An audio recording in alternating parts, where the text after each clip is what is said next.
Hello there. Radio 1 proudly presents in two programs the members of Queen, talking about themselves and their music. Queen as they are now were formed in February 1971 and have become one of the most successful rock acts in the world, with over 6 major albums and 10 hit singles. Well, let me introduce you now to the members of Queen. First of all, vocalist and piano player Freddie Mercury. On guitar and arranging and writing, Brian May, I'm here. on drums, And occasional vocals, Roger Taylor. Yeah. welcome Roger, and on bass and electric piano, John Deacon. right. Together they've sold over 40 million records worldwide. That's quite something. And first of all, if I can ask you, Freddie, how did it all begin? Very sort of briefly, Brian and Roger, they were in a sort of very up-tempo, raucous band called Smile, and I used to be in another band called Wreckage or something. Even more up-tempo, with the name like Wreckage. Even more up-tempo. And we used to be friends, going to college together and sort of met up. And after sort of a couple of years of knowing each other, we just decided we'd form a band together, really. As simple as that. We thought our musical ideas would blend. Then we met John and decided to call the band Queen. Roger, can we go to the beginnings of the group? You and Freddie were working, or you had a stall right in the Kensington market. Yes, partners in crime. Partners in crime. Yes, it was really it was more of a sort of social centre, I think, at the time. At the time, that Queen was sort of in its formative stages, and we were going through all their traumas with trying to find somebody to manage us and find a record company, etc. We sort of slogged our way around, made some demo tapes, etc., through some friends, and then sort of hawked them round the business, as it was, and still is, eventually sort of securing ourselves several companies who were interested. We then did a gig, I think it was at King's College, somewhere down in South London, and got a load of record companies along, and then we started to sort of try and wheel and deal a bit our way into a sort of good recording situation. How long did it take you from the time that you'd made the demo to the time that you actually got a recording contract? It felt like about 80 years, I think. It was a long time. It was about 2 years. In fact, Yeah, it was wasn't about 18 months, 2 years, yeah. There was a Brian, great deal of feeling of frustration at the time. The first album was really old songs by the time it came out, as far as we were concerned. And it put us in a strange position because there were we were sort of one of the groups who came along with a show and a sort of an idea of a complete production as a stage show and everything. Whereas by the time the record came out, and particularly by the time it got played by anyone and all this, it takes so long to get things going, it was all sounding like old news, so people were inclined to tag us as the tail end of glitter rock or something.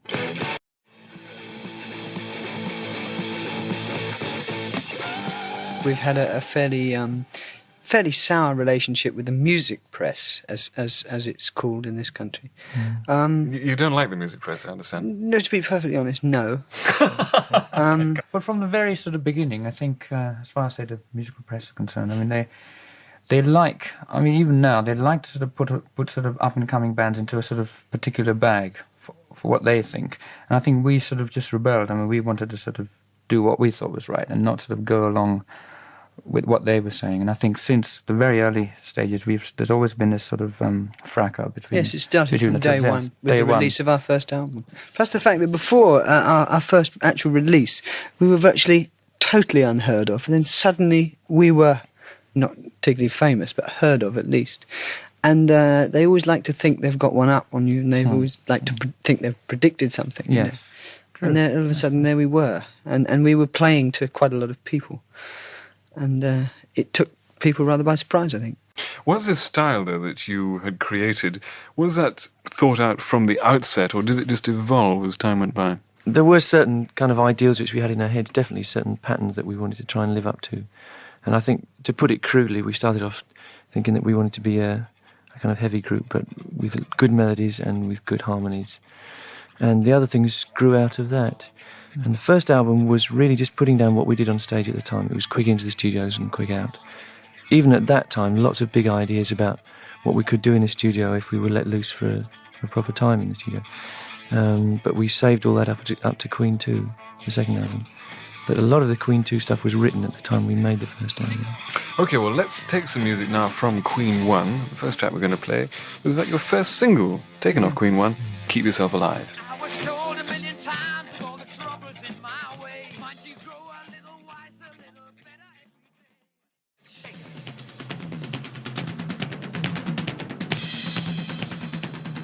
Keep Yourself Alive, your first single. Brian, were you disappointed that this didn't do better? Oh yes.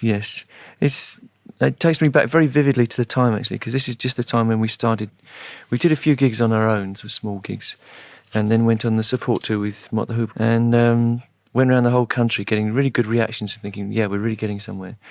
And yet all the time we were watching the single and the album and nothing appeared anywhere in the charts, And it just seemed like an impossible wall. We thought, how is it done? We couldn't get the single played on the radio at all, hardly. Well, there's a couple of people that played it, but it didn't get any sort of power play. But there's no doubt that the beginning is the worst. You have no track record, you have no reputation. Yeah. John, can I come to you now? We haven't heard you from you, I'm sorry. You got a degree in electronics.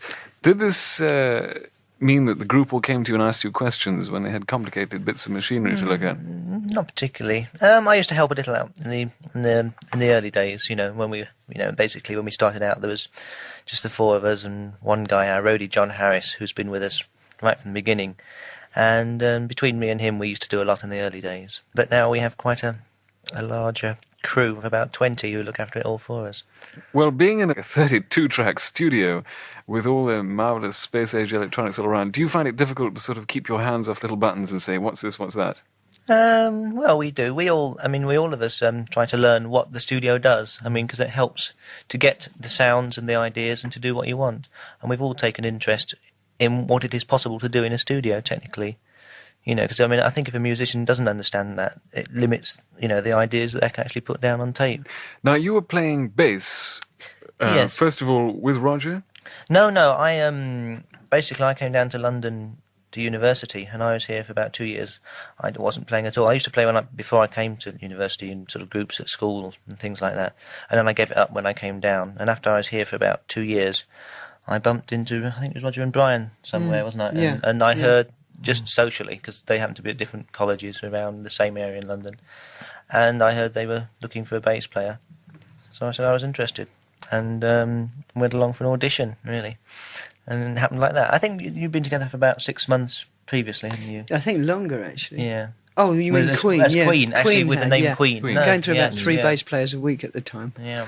And we eventually found John. Yeah. Anyway, I seemed to fit in, and Did you immediately agree on the kind of music you wanted to play? Yeah. Well, I don't know. They were already formed. To me, they had they had all the musical ideas then of what they were trying to do, and I just, and I basically, just fitted in really at that time.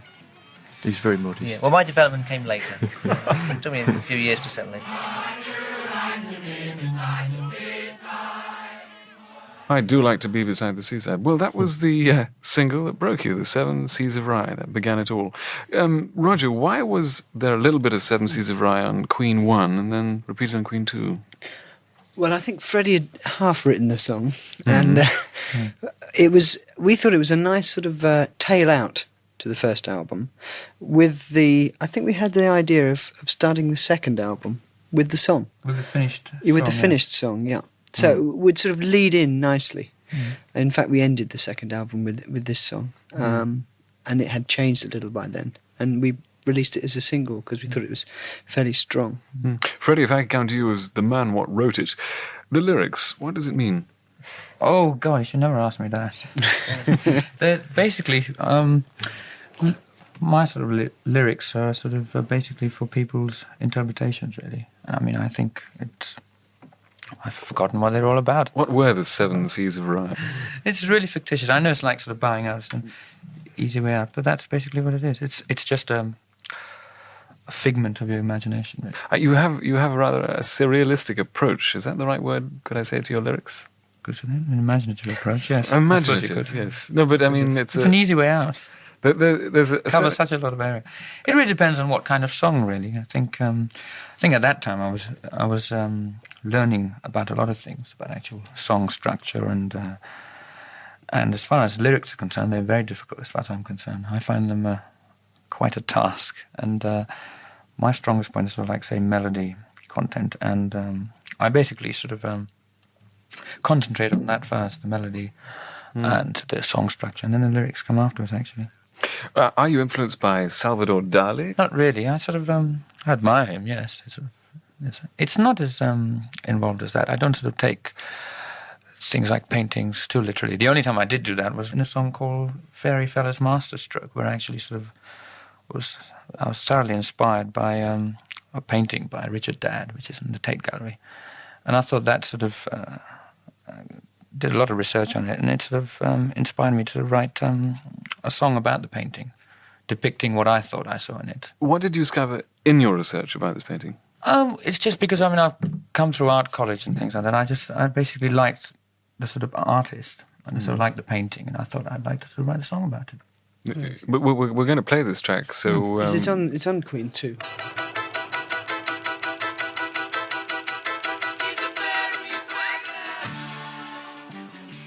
It's one of our first major experiments in stereo, I think. How do you sort out which songs are going to go onto an album? Because you all write, don't you? Yeah. Yes. We row. Yeah. Argue. Yeah. We do write individually, so so we go our separate ways for whenever the tour's over or whatever. And then we sort of have a routining period where we sort of get together and sort of play each other the new songs. And then what happens is a sort of a very huge sifting process where we sort of find out what songs... Like, no way am I going to play that, or... Things like that. And we always Forget work it. Also, sort of, as far as the individual song is concerned, and also what will go with how the songs will sort of sound with each other. So it's basically sort of looking in terms of an album as opposed to just individual songs. Yeah, we have tried in the past to provide a lot of variety on each album and a lot of contrasts. And so we've had to sort of have a good cross-section of material. All right, well, let's hear some of the heavy side of your music. The March of the Black Queen from Queen 2.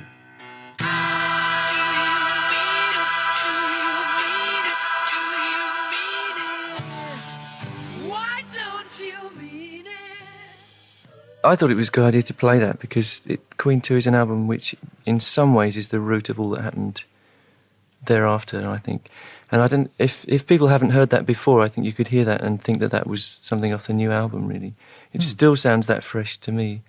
And there are a lot of things that you can hear, that all the sort of textured work was there, and the intricate harmonies, the guitar harmonies and stuff, sort of the precursor of Bohemian Rhapsody in many ways.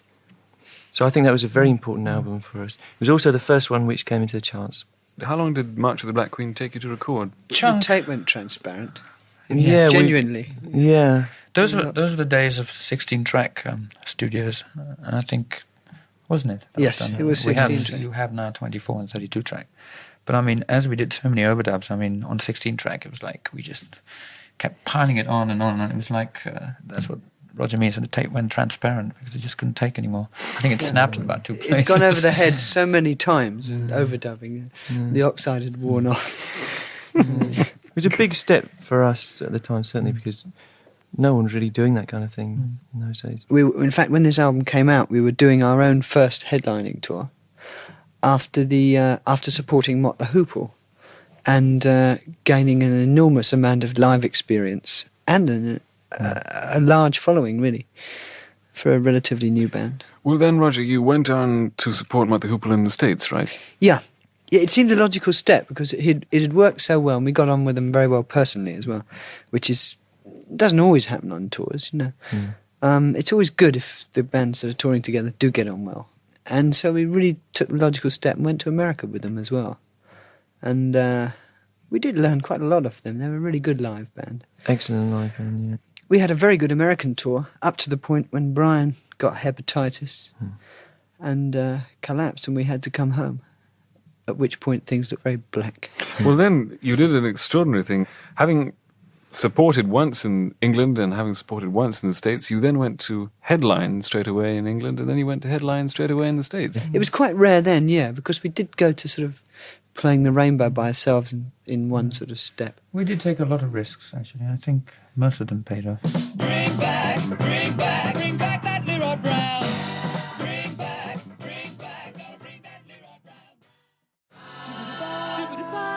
Bring that big bad Leroy back. Want it back. Bring back that Leroy Brown with a ukulele novelty from Brian May there. Brian, What would you describe this ukulele type music as? As barbershop ukulele? George Formby? Yeah, the ukulele in a way was incidental to that because that was Freddie's song, and it had this kind of vaudeville atmosphere, and I just thought a ukulele would go nicely on it, and we sort of worked it so that it could be done. And I managed to fiddle a little ukulele solo. You, in fact, learnt on a ukulele, right? Yes, that was the first instrument I ever played. My father had a genuine George Formby ukulele. George Formby was really the originator of that kind of style of playing, which is rhythmic and slightly melodic at the same time because he plays across the top and bottom strings to make little melodies. And I'm really a pretty poor imitator of that style, but I got interested in it for a while. Makes you sick, doesn't Oh, it? sorry. Modesty. And I believe your father also was instrumental in making your first guitar? Yes, my father and I made the guitar together, which is still the one I use all the time. And what was it made out of?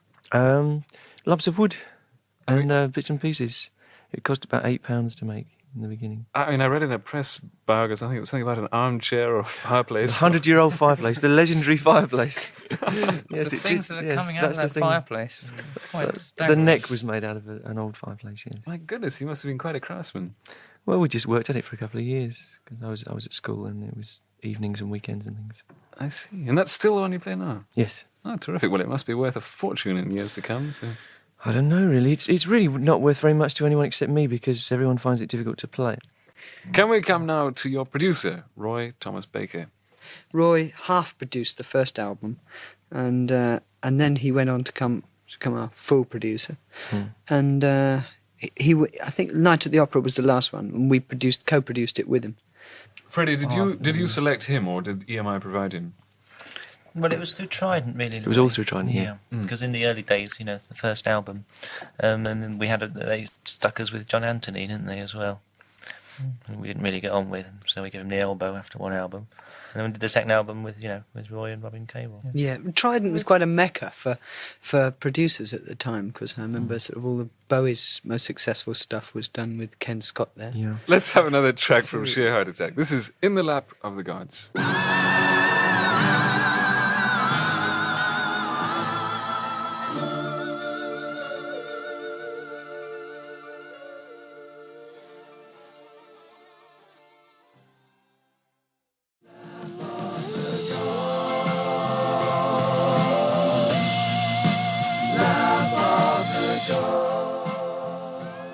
In the Lap of the Gods. The Beach Boys meet Wagner. Or something like that, anyway.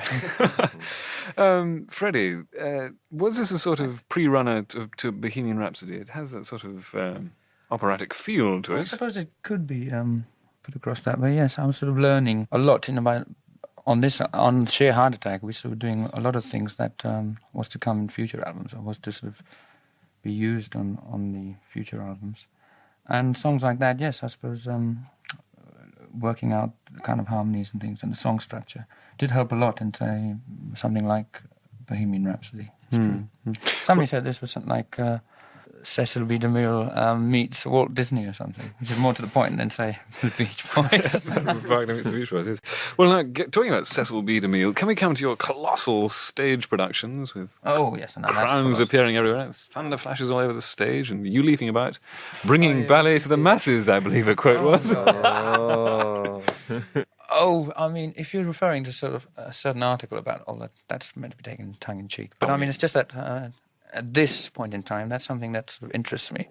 And I'm just trying to incorporate it in the stage act. Nothing more, really. And it's basically to enhance the music we play. I mean, if it wasn't working, then I wouldn't do it. And it's also a phase that I'm going through. And I like the Nijinsky costume. The people who come to the show seem to really enjoy them because you must aim for maximum effect, which we do. I mean, both orally and visually. However, some sort of people don't seem to like this so-called purists or whatever, and they think it's techno flash rock or something I've heard it called. But basically, we're just trying to put over the music and the visual aspect as effectively as we can to as many people as we can. Do you carry your own lighting crew all over the world? Yes. So it's the same one that was at Earl's Court that was in the States, right? Yes. Yeah. Yes, it has to be because the coordination required is quite unbelievable. And the same for the sound setup. The way we started off, we always had these big ideas and we always thought that it should be a visual and a sound experience. It should be a complete thing that you can wallow in, you know. I think it comes from when we were kids. If we went to see a rock band, we wanted to be knocked out, we wanted to be blown away. Yeah. You know, and Stunned. Yeah, it's for that kind of thing. We think it should be a real event every time we play. People are paying money to come and see you. So Yes, I mean, as far as we're concerned, we're putting on a show. It's not just us, just another rendition of an album. If that was the case, we might as well just have sort of cardboard cutouts and just play the album through the sort of system. I mean, Yeah, right. Let's have some more music. The next one from Sheer Heart Attack we're going to play is Now I'm Here. call that music. Here I stand, look around, around, around, around.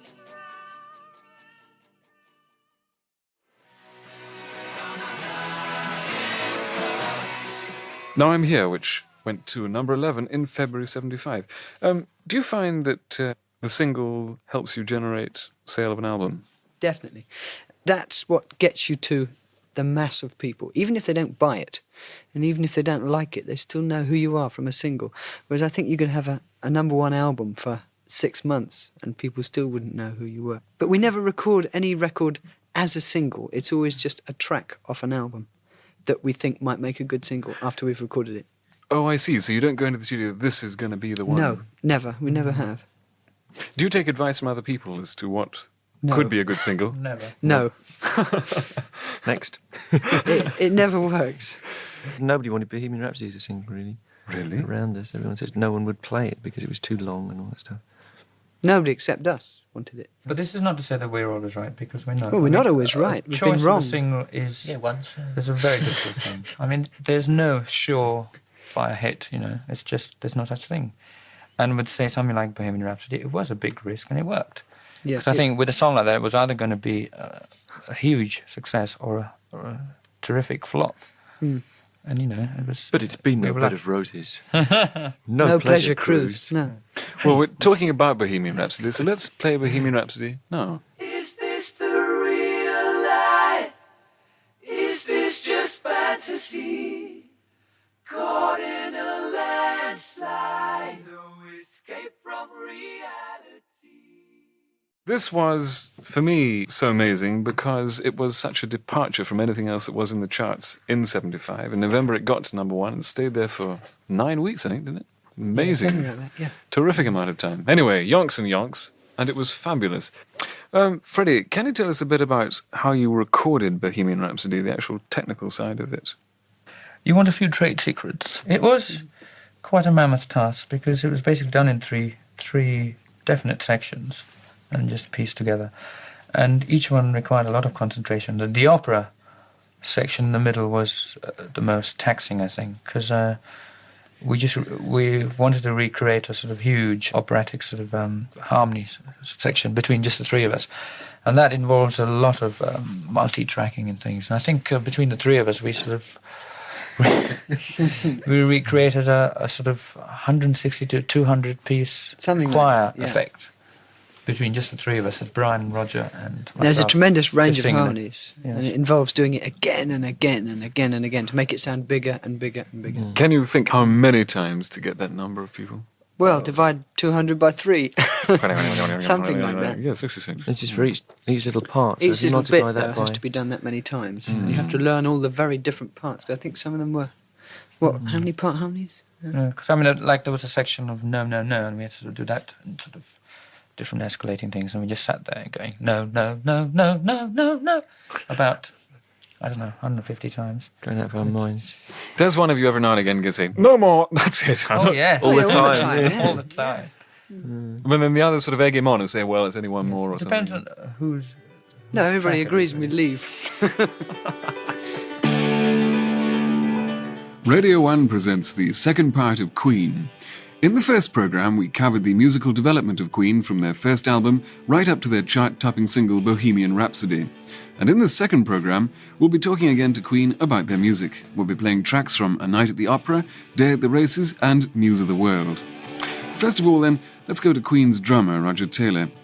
I've noted down here, Roger, that when you're not playing or recording with Queen, you're quite interested in motor racing and in cars. Well, more cars, really. I'm not that up on motor racing. I have auto sport every week.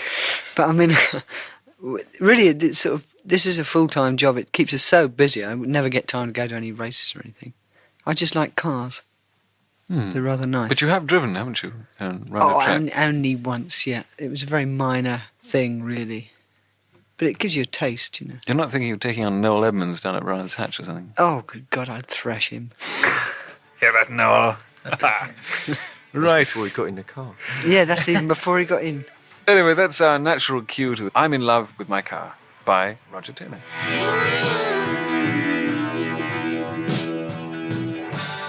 The machine of a dream. Such a clean machine.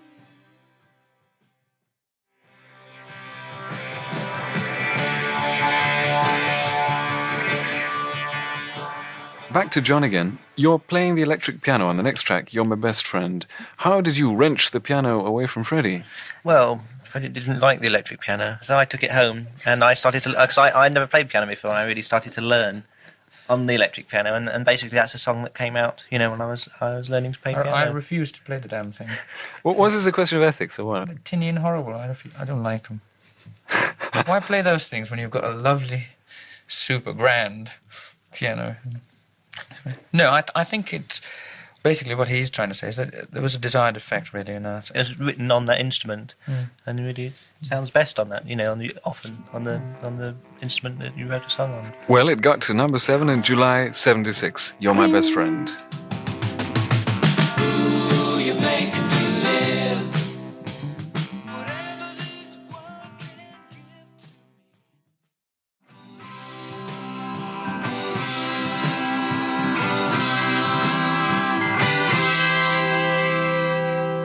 You're My Best Friend, with John fingering away like fury on electric piano.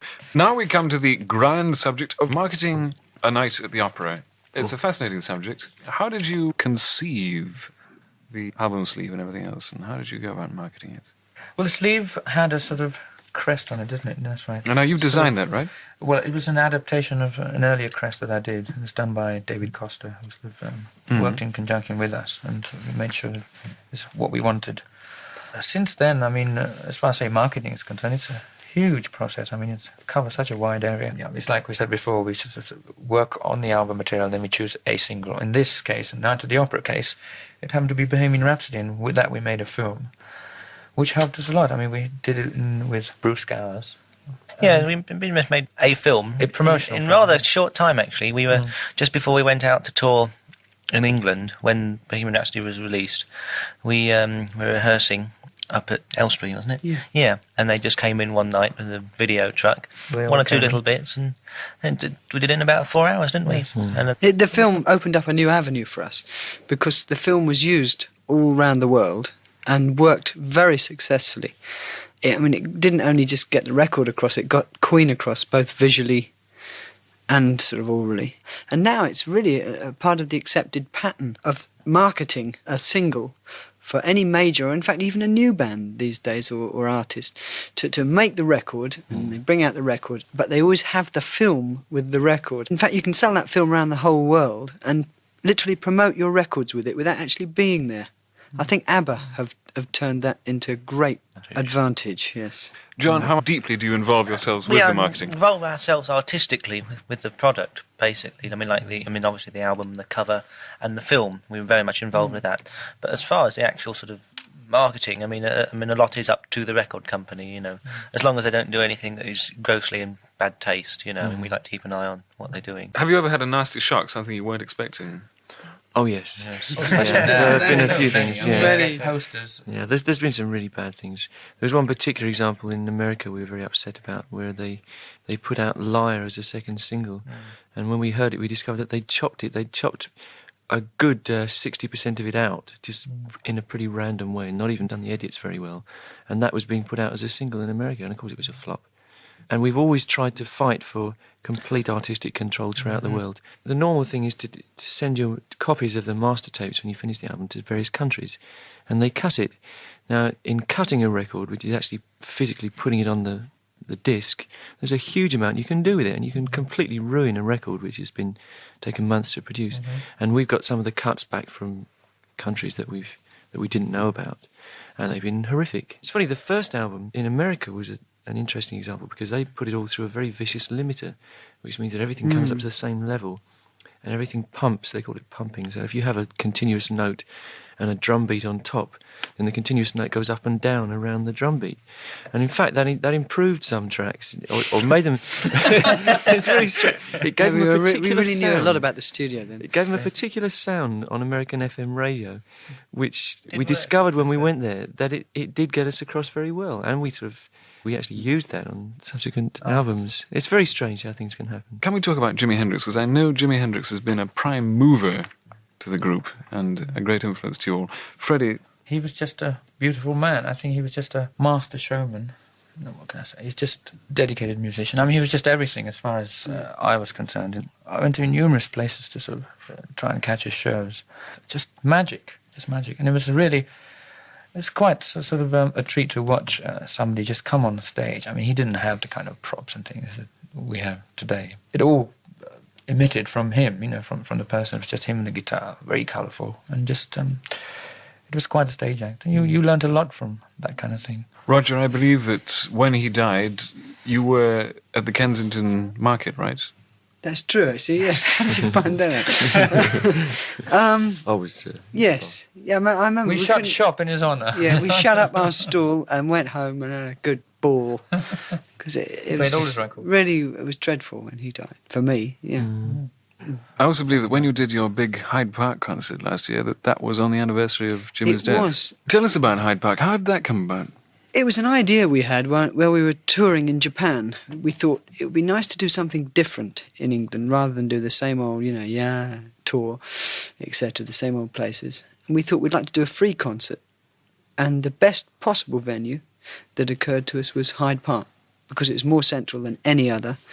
It was an awful lot of trouble to get permission to play in the park, to hold the event. It cost us a fortune, etc. But in the end, it was worth it. We wanted to just make a good gesture, to do something for nothing. A lot of people still don't seem to realise that. I mean, there was no percentage from any angle in it, really. Well, let's have some more music. This time from A Day at the Races and Somebody to Love, which got to the top 10 in December 76.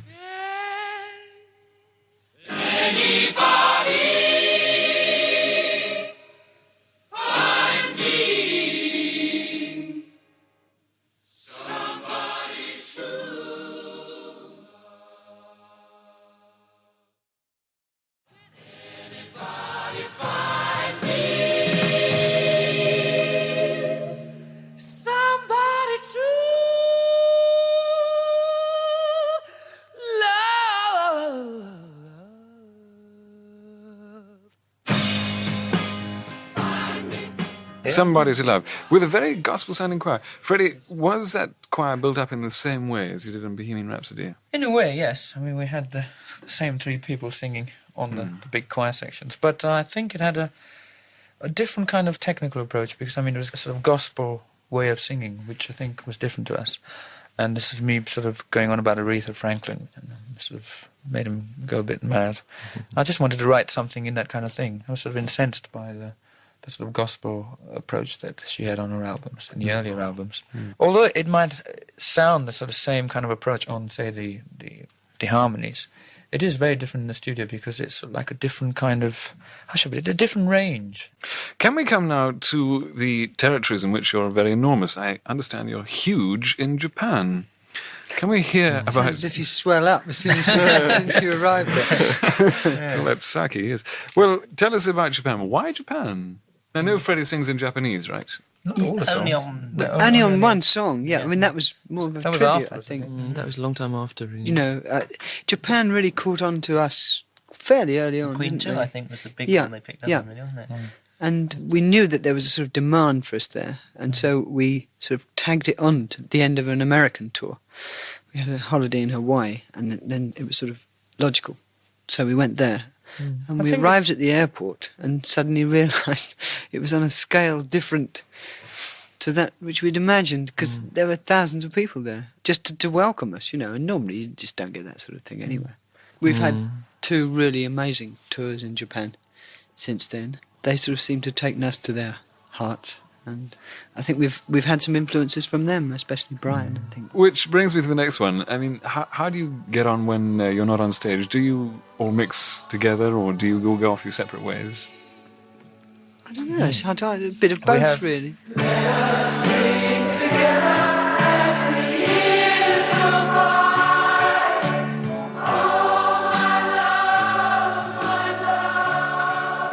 Teo Toriati. Brian, this is a very reflective, quiet song, which contrasts rather with the next song, which is Tie Your Mother Down.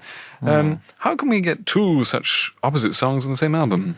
I don't know. We do tend to be attracted by opposites, if that's the right way of putting it. We tend to, if we go a long way in a particular direction, we tend to like to go equally far in the opposite direction. I think we still feel that we're kind of doing our apprenticeship in that we can try out anything that comes into our heads. If a song comes along and suggests a certain approach, you've written down reflective approach here, okay, then we'll follow that to its extreme. And at the same time, if another song comes up which is the heavy kind of stuff, then we'll follow that to its extreme. And I think that's one of our strong points internally. We're not scared of trying out different ideas, you know. I think one of the things that we really steer clear of is trying to sort of repeat the same formula. The old thing of light and shade, really, yes. It gives the interest, which all the best rock bands have had on stage. I mean, the rock bands which have the most impact are the people who can do a slow song and then flatten the whole place with a complete contrast. That's what gets me, anyway. If somebody comes on stage and blasts 12-bar blues all night, then there comes a point, I think, where it sags in the middle. Although I love it. I mean, I love hard rock well played, and I think it's the hardest thing to do in some ways. But the way to do it is not to sort of rock and roll all night, as far as I'm concerned. It's to do everything in its right place. Well, let's have Tie Your Mother Down. Get your body down, get your big tail down, get your heartbeat, baby.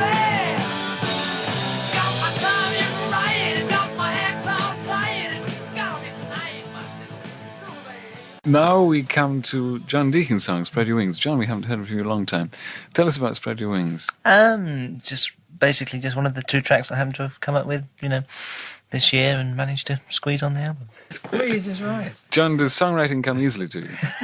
No, it's quite difficult, actually. It's just getting a little bit better as time goes on. You know, I only started, really, the Sheer Heart Attack album, I had a little track called Misfire, but Best Friend was the real sort of first proper-length song I wrote, really. So I'm sort of still new to it, but it's improving anyway. Do you compose on your electric piano? Piano, guitar. I don't actually tend to compose much on the bass. Usually on either, on just a sort of acoustic guitar or perhaps piano. Spread Your Wings from John Deacon. Sammy was low, just watching the show over and over again. Knew it was time, he'd made up his mind to leave his dead life behind. So honey, spread your wings and fly away, fly away, far away. Spread your little wings. Before we have our finale, which is going to be We Will Rock You, and We Are the Champions, can Brian, as you wrote We Will Rock You, can we ask you about We Will Rock You? And then we'll go to Freddie for We Are the Champions, who wrote that one. So, Brian, We Will Rock You. Right. We have two kind of chanty songs in a way.